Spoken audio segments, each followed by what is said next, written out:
Socrates, supposed to be the first, quote, philosopher, always claimed he didn't know anything. He always said, ignorance is my field. But he has one art, one skill, the art of questioning. His method was to question people back and forth. It was called la maïeutique, the way to let things happen. And one example is interesting. It's, of course, he never wrote anything. Plato wrote the dialogue. So the dialogue is called Meno, and during this dialogue, Socrates dialogues with a slave and comes with this question. He asks the slave, would you please double the size of the square? And through questions and answer, in the first step, the slave proposed something like that. Like that. And of course, might be a good way, but you have to give exactly the length of the added piece to the side. And finally, Socrates he didn't tell anything, the slave, but he did in such a way from the slave, the idea came of building the square of the square on the diagonal, which is exactly, of course, double as the first square, which was the exercise. And I love it because it means that when philosophy is born, at the same time, the art of the question is born. We can use this message in the business area. The message of Socrates about questioning is valid today. Questions are really important.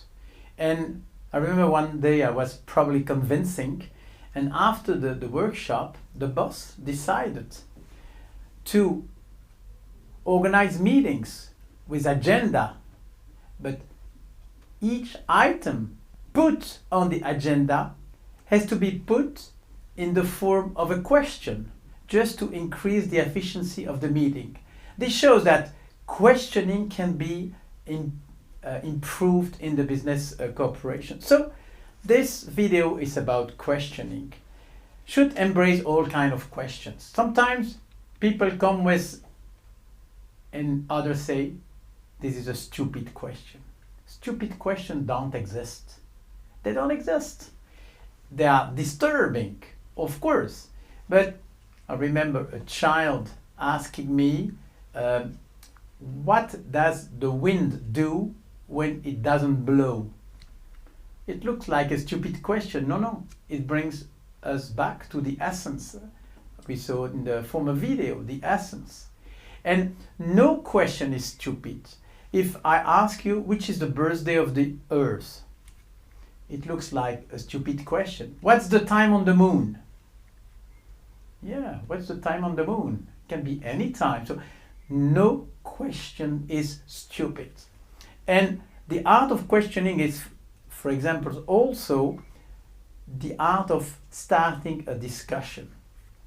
A brainstorm, many meetings, often begin with a question. Sometimes the problem is the problem. The way the question is presented is a question, is a problem, is not the best one. And it's sometimes really efficient to reformulate the question.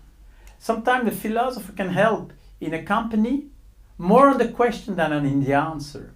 Recently I had a workshop on big data, and I remember after the day, the client told me, thank you, now I know how to start thinking. It was a bit paradoxical, since we spent a whole day, and at the end he said, no, I know how to start. But to me this was really good. So the questions, yes, pay attention to questions. The way you start a meeting, some questions are better than others, and you can choose your own set of criteria to be sure the question is relevant, efficient, appropriate. For example, a question should always be open. How, what, to open doors. And a question should be visible, accessible to the eyes. That's true for the whole thinking. If I tell you a ping pong table, immediately you have an image. If I tell you a table, you have an image. If I tell you a furniture, maybe you have no image anymore, because furniture is too conceptual. And this is true for tables, for everything. You have like a line, below you have images. But if you go up to concepts, at a given time, you don't have images anymore, like a furniture. You understand, but you don't see. Probably to run a discussion or a brainstorm in a company, you should try to remain constantly below the image line. At any time, people should think with their eyes. Imagination works with images. It's not a coincidence.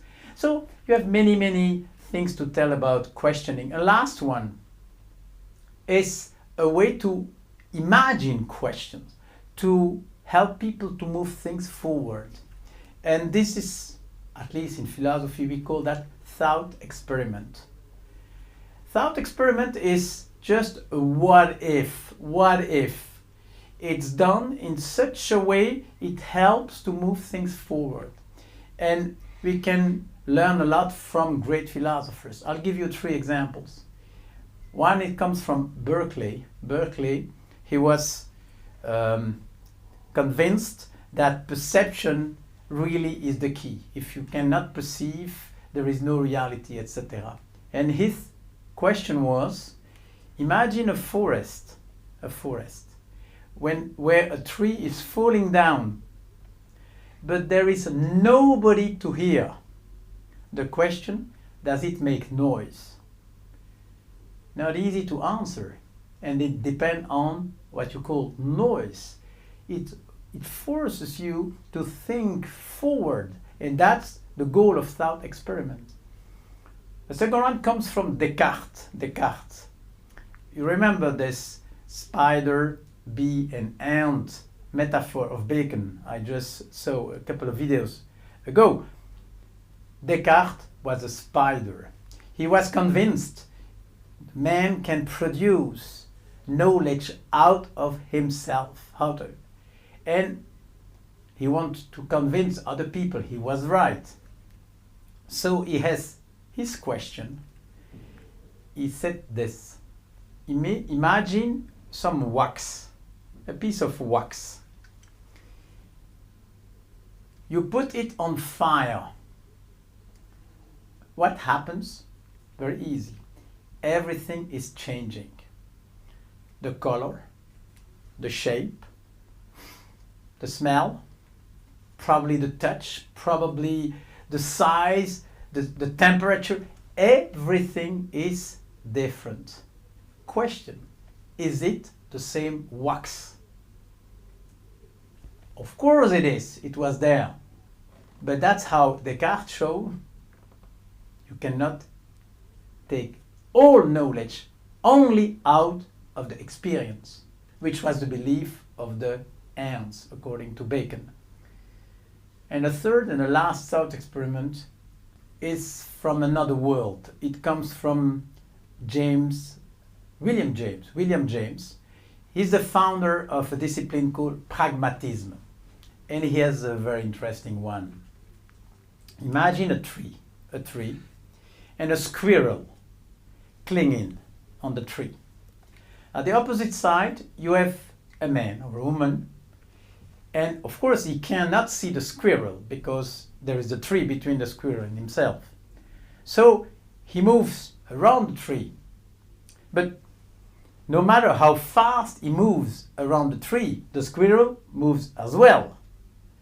Now the question, after the complete turn of the tree, the question is, did the man go round the squirrel? On one hand, say yes. But if you define go around like to see the back, then the answer is no.